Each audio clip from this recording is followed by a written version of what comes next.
All right, good morning. So hopefully you're having a wonderful Tuesday thus far.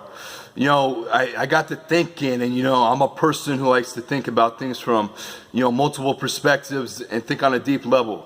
It's just the way Mr. McNair is wired. He likes philosophical thinking and so forth.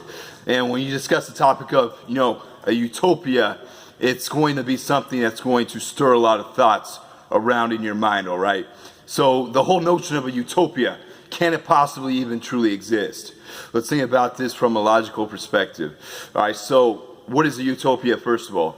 Basically where all like-minded individuals are operating within a society that they deem to be what? Oh, perfect, okay?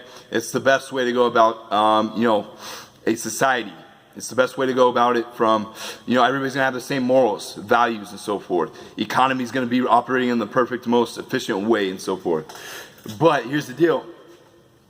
Is everybody going to see eye to eye on that? There's this old saying, it kind of goes like this. It goes, one man's delusion is another man's reality.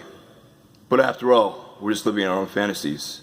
So think about that. One man's delusion is another man's reality.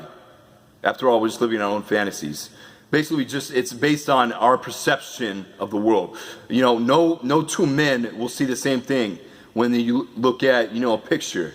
It's just not the way we operate. So my idea of a true, pure utopia is that, it's not practical. Now, you could come close.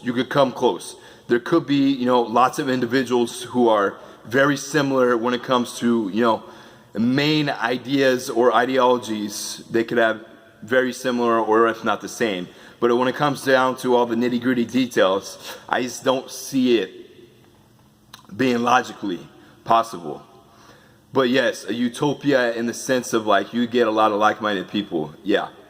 But for it to be a perfect utopia, no. So here's my proposal. In order for you to create your own utopia, you would have to go about this from a couple different perspectives. One of the perspectives would be that you, as an individual, would have to find out what you want to have in your utopia. So that's your job. You're supposed to write about this. Now, I let you guys only write, one paragraph or whatever it may be. Now, if you want to give me your whole communist manifesto, if you want to write a manifesto on what you want to do, go Karl Marx on me and be like, yo, this is the way a utopia is supposed to be.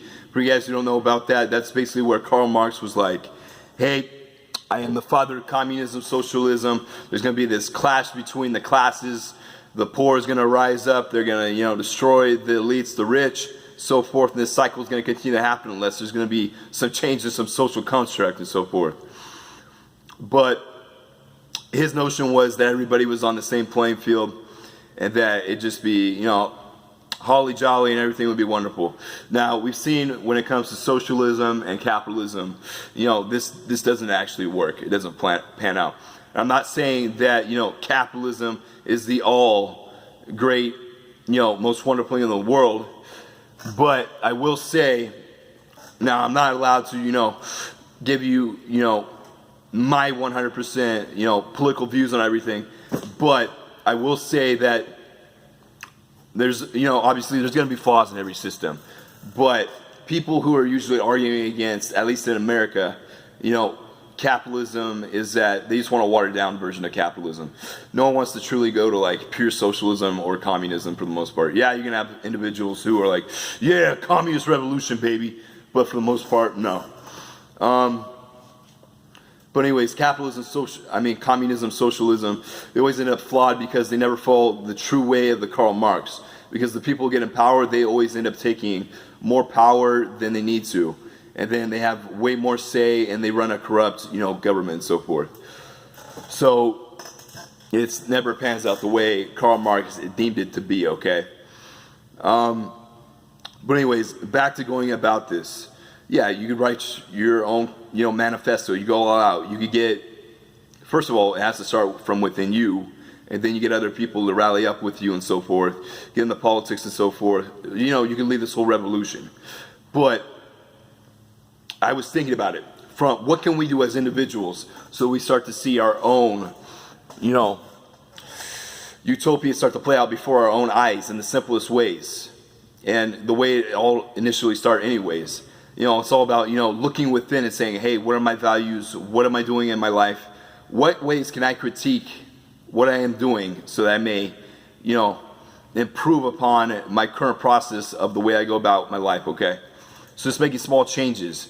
It's about making little changes that have to, self-growth, self-improvement, growth mindset, my friends. So, focusing on the internal aspect of, I can change all this going on up here. I'm going to do my best as to fit my mold of what I would deem a utopia. So therefore, because it's all based on perception anyways, right? One's perception, right? So I would go ahead and go do that. You'll have a little bit of influence on your external surroundings, your environment. Environment's also going to have influence on you, whether you want to admit it or not. Obviously, you want to get to that point where the external doesn't really, affect you too much. Rather, you can read the external, but it's not going to, influence you. You get to a point where you are educated enough, and, well, not educated enough. You feel comfortable in making your own decisions, okay? You're not influenced by peer pressure and so forth. But Thomas More, coming out with this book during the Middle Ages, it's an interesting thing. It just lines up with what everything's going on during this time. Because during this time, this is transitioning from the Dark Ages to the Middle Ages. Pretty soon, it's going to become this great awakening, okay? We're going to talk about awakening and so forth. And then we're going to talk about, just the enlightenment and so forth. It's going to be awesome coming up, these next couple of weeks as we wrap up school. But so More, he's one of the characters in this book. I just want to share this with you. More is one of the characters in the book. And then also, he has this friend named Giles or Giles, just depends on the way you pronounce it. Basically, they're going to have their discourse, small talk and so forth. They're going to be blah, blah, blah, blah, blah. This is what I like about society. And then, they're going to encounter a man by the name of Raphael. Raphael, he's been all over the world. He's seen different places. This is all taking place in, Europe, more specifically England. And Raphael is going to be a man of wisdom and great insight.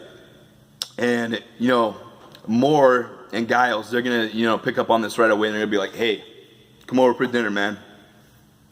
Start having some deep conversations. And then Raphael's basically going to, say, hey, there's other places in this world that are better than what you guys are currently living in. There's this place called Utopia. It's on its own little island.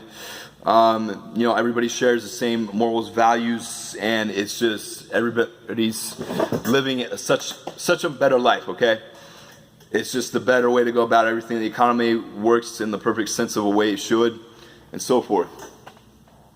And then Giles and, More, they're basically saying, hey man, you got all this great insight. I want you to come over and, I want you to become part of England for, I want you to work with the king. I want you to become a counselor. I want you to get involved with us because, you got all this great insight. And then what's going to happen is that Raphael's basically going to go, man, you guys' society, we're not even seeing close eye to eye.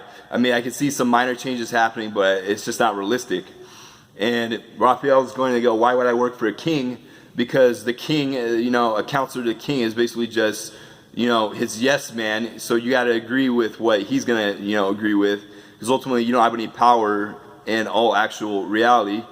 And then if you see, like, on two different political view standpoints, it's not even going to be close.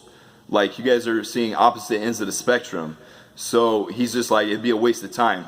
But anyways, go ahead and dive into that book if you want. It's kind of interesting. I have not read the whole book by any means. I've only skimmed over it slightly a little bit. But this whole concept of a utopia is very interesting.